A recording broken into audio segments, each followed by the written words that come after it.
जुले, आज हमारे साथ डॉक्टर निल्जा हैं जो महाबोधि में बहुत सीनियर डेंटिस्ट हैं और बहुत सारे पेशेंट्स ने अपने दांत यहाँ आके उनसे दिखाए हैं और ट्रीटमेंट लिया है। और मैं यहाँ पे गायनेकोलॉजिस्ट हूँ। तो मैं आपसे जानकारी चाहूँगी कि जब हमारे पेशेंट्स, क्योंकि मुझे तो प्रेग्नेंट पेशेंट्स की ज़्यादा चिंता होती है, तो जब हमारे पेशेंट्स को प्रेगनेंसी होती है उस समय आपको क्या बदलाव कुदरती देखने को मिलते हैं पेशेंट्स के प्रेगनेंसी होने पर? जी, फ़र्स्ट ऑफ़ ऑल मैम मैं आपका थैंक यू कहना चाहूँगी और सब दर्शकों को नमस्ते। मेरा नाम डॉक्टर निल्जा अंगमो है और मैं महाबोधि करुणा चैरिटेबल हॉस्पिटल में काफ़ी सालों से अपना सर्विस यहाँ पे दे रही हूँ। और यहाँ गुरुजी हमारे जो वेनरेबल भिक्खु संगसेना जी है उनके हम अंडर लीडरशिप में यहाँ पूरा हॉस्पिटल हमारा चलता है। तो आज हमारे साथ हमारे जो गायनेकोलॉजिस्ट स्पेशलिस्ट जो मैम है उनसे हम डेंटल और जो गायनी पेशेंट का रिलेशन जो बहुत कम लोग जानते हैं और कम लोग उस पर ध्यान देते हैं उसके बारे में आज चर्चा करेंगे। और मैं डॉक्टर नीता जी का तहे दिल से शुक्रिया करना चाहूँगी क्योंकि मैम ने अपने इंटरेस्ट के साथ और हमें ये कहा कि इस टॉपिक पे भी लोगों को हम अगर अवेयरनेस देंगे तो काफ़ी अच्छा होगा। और थैंक यू मैम कि आपने डेंटल और ऑब्स गायनी का जो रिलेशन है उस पे आज एक वीडियो बनाया, तो थैंक यू सो मच। तो इसी के साथ मैम मैं आपको ये बताना चाहूँगी कि डेंटल में जो हमारे पेशेंट्स जो प्रेग्नेंट लेडीज़ आते हैं उसमें क्या चेंजेस हमें देखने को मिलती है। तो फर्स्ट ऑफ ऑल जो हमारा प्रेगनेंसी है उसमें जितना हार्मोनल और लाइफस्टाइल चेंजेस आते हैं उसकी वजह से उसका डायरेक्ट और सीधा हमारा इम्पैक्ट पड़ता है ओरल हेल्थ पे, जो लोगों को बहुत कम लोगों को इसका ज्ञान होता है मैम। तो सबसे पहले चेंजेस जो हमें देखने को मिलेंगे वो है जिंजाइविटीज़। जिंजाइविटीज़ अगर कहा जाए तो इसका मतलब है कि अगर आप अपने जो गम्स में चेंजेस जैसे कि रेड, लाल पन, स्वेलिंग और उसमें से ब्लीडिंग गम्स, उसका हम मतलब कैसे ट्रीटमेंट करेंगे वो हम नेक्स्ट उसमें बताएंगे। अभी जो जो फाइंडिंग्स जो एक प्रेग्नेंट लेडी में हमें देखने को मिलती है डेंटल यूनिट में, तो वो है फर्स्ट है जिंजाइविटीज़ और उसके बाद हमारा सेकंड है पायोजेनिक ग्रेन्युलोमा। ये नॉन कैंसरस लीजन है जो कि बहुत कम को इसका मतलब आइडिया भी नहीं होता है कि मुझे भी नहीं पता था। जी पायोजेनिक ग्रेन्युलोमा जो कि ब्लीडिंग गम्स हमारे जो दांतों के बीच में जो हमारे गम्स होते हैं उसमें से बहुत खून आते हैं। तो कुछ पेशेंट काफ़ी परेशान होते हैं कि ये क्या हुआ है। तो इसमें डरने वाले की कोई बात नहीं है, मेनली हमें अपना ओरल हाइजीन मेंटेन रखना है। तो उसकी वजह से आप अपने पायोजेनिक जो ग्रेन्युलोमा है उसको कम कर सकते हो अगर ओरल हाइजीन मेंटेन होगा तो।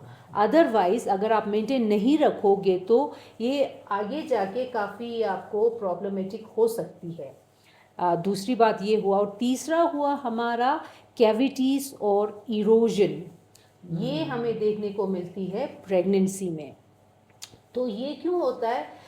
जो हमारे बॉडी में जो प्रेग्नेंट होने के बाद जो मॉर्निंग सिकनेस होती है, तो जो बॉडी के अंदर से जो एसिड्स वो जब निकलती है तो वो अपने दांतों पे क्या इफ़ेक्ट करती है कि इरोजन, मतलब वो एसिड इतना तेज होता है कि इनेमल जो हमारा सबसे आउटर सरफेस लेयर है दांत का, अगर मैं आपको एक मॉडल के उससे दिखाऊं तो thank you so much ma'am. This one? Yes ma'am.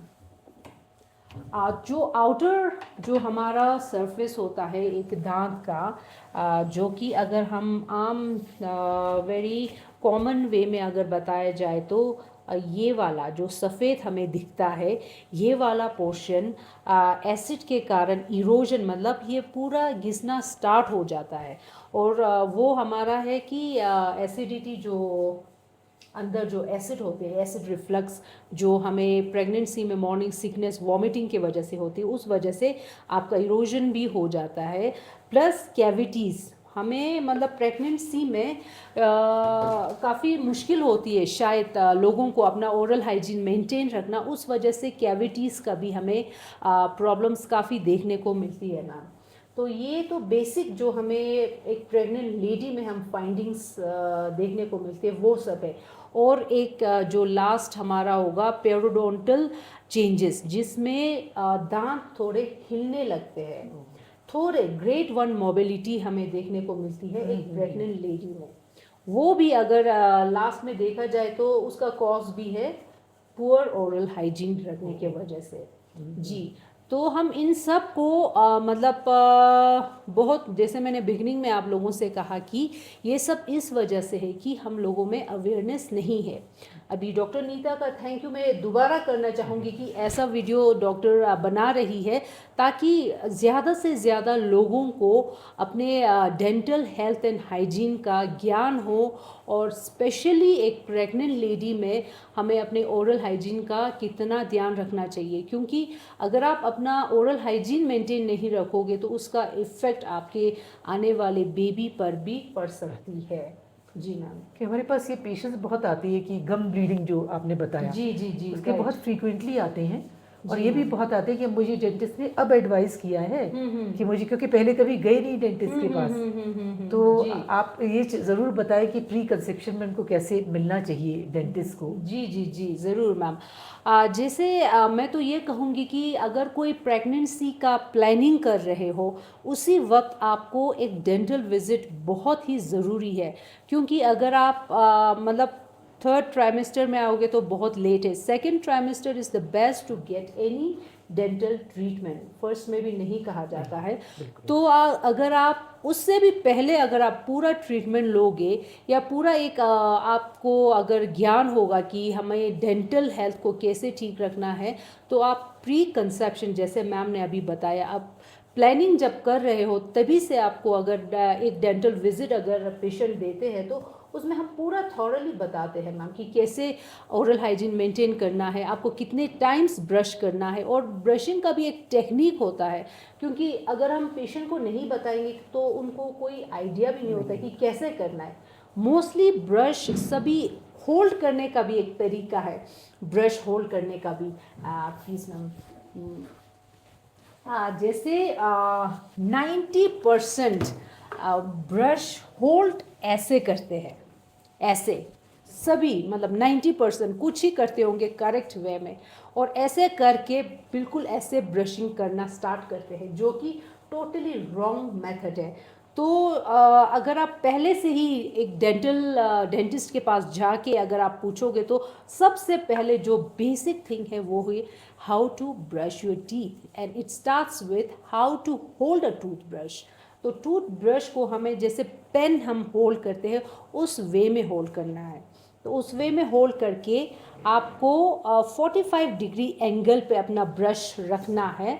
उसके बाद घुमा के सर्कुलर मोशन में आपको ब्रश धीरे धीरे करना है, एंड देन आपको ऐसे इंटरडेंटल स्पेस में जो आपका खाना बचा है उसको निकालने के लिए धीरे धीरे ऐसे लाइकवाइज आगे भी थोड़ा टिल्ट करके रखना है, एंड देन ऐसे ब्रश करना है आपको साइड्स में भी थोड़ा सा ऊपर, एंड देन इंटरडेंटल स्पेस में, क्योंकि ब्रशिंग का पर्पस ही इसलिए है कि to remove the food particles. तो फूड पार्टिकल्स मेनली जो इंटरडेंटल स्पेस में हमें मिलने को देखने को मिलती है, उसको आप जब तक ऐसे नहीं हटाओगे तब तक वो नहीं हटेगा। सिर्फ ऐसे करने से बिल्कुल नहीं हटेगा। तो ये टोटली रॉन्ग वे है। आप लोग जो ऐसे ब्रश करते हो हॉरिजॉन्टल वे में घुमाना है सर्कुलर में, and then do like this. और अंदर यहाँ जो आपका हील्स है, ब्रिसल्स का जो हील्स है उसको ऐसे रखना है, अंदर ऐसे निकालना है, ऊपर की तरफ ऐसे थोड़ा ऐसे से घुमाना है, एंड देन ऐसे निकालना है। तो ये हमारा प्रॉपर टेक्निक है ब्रश करने के लिए। और ब्रशिंग के साथ जो जिंजाइविटीज़, जिसमें इन्फ्लेमेशन ऑफ गम्स जो हमें देखने को मिलती है, स्पेशली एक प्रेग्नेंट लेडी में, वो थोड़ा मतलब अगर वो जिंजाइविटीज़ आम पेशेंट में भी देखने को मिल सकती है, मगर एक प्रेग्नेंट लेडी में ज़्यादा होती है, क्योंकि उस वक्त हमारे जो एस्ट्रोजन और प्रोजेस्टेरोन जो लेवल होती है वो जब हाई होता है तो उसका इम्पैक्ट जो है हमारे दांतों में, गम्स में भी देखने को मिलती है। तो गम्स इन्फ्लेम्ड होगा, स्वेलिंग होगी, रेडनेस होगी, तो ब्लीडिंग भी उसी वजह से होती है। तो इसको करेक्ट करने के लिए सबसे पहले जो मैंने अभी आपको टेक्निक बताया, उस टेक्निक से आपको ब्रशिंग करनी है और ओरल हाइजीन मेंटेन रखनी है। तो इसके लिए आपको सबसे पहले एक डेंटिस्ट को विज़िट करना होगा।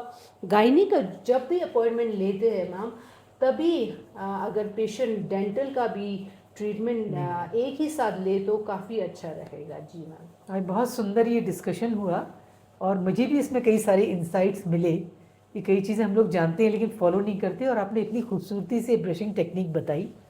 तो आज हम टेक होम मैसेज हमारा आज क्या है इस वीडियो से, तो ये है कि पहली बात तो ये कि प्रेगनेंसी जब आप प्लान करें, और हम भी अब ये ध्यान रखेंगे जब आप हमारे पास आएँ तो हम डॉक्टर साहब के पास भी आपको ज़रूर मिलवाएं, जिससे कोई भी छोटी छोटी चीज़ें पहले ही सॉर्ट आउट हो जाएं। नहीं तो बाद में पेशेंट बहुत परेशान होता है कि अब प्रेगनेंसी है, वो दवाइयाँ नहीं लेना चाहता, कोई ट्रीटमेंट्स नहीं कराना चाहता। तो इसको हम पहले ही रोक लें इस बात को होने से। और दूसरा ये कि उसमें अगर कोई पहले न आ पाए और फिर बाद में ये छोटी छोटी प्रॉब्लम्स हों जो बहुत तंग करती हैं, वो देखने में छोटी होती है और पेशेंट घबरा भी जाता है कि प्रेगनेंसी में ब्लीडिंग हो रही है, तो उसके लिए भी हमारे पास उपाय हैं। ये जानकारी आपको रहे, और हम आपके पास ऐसे ही बहुत सारे वीडियोस लेकर के आएंगे जिससे कि आप अपनी डेंटल हेल्थ को अच्छा रख सकें और एक अच्छी प्रेगनेंसी आप बिता सकें। आपका बहुत बहुत शुक्रिया। Thank you so much Jully.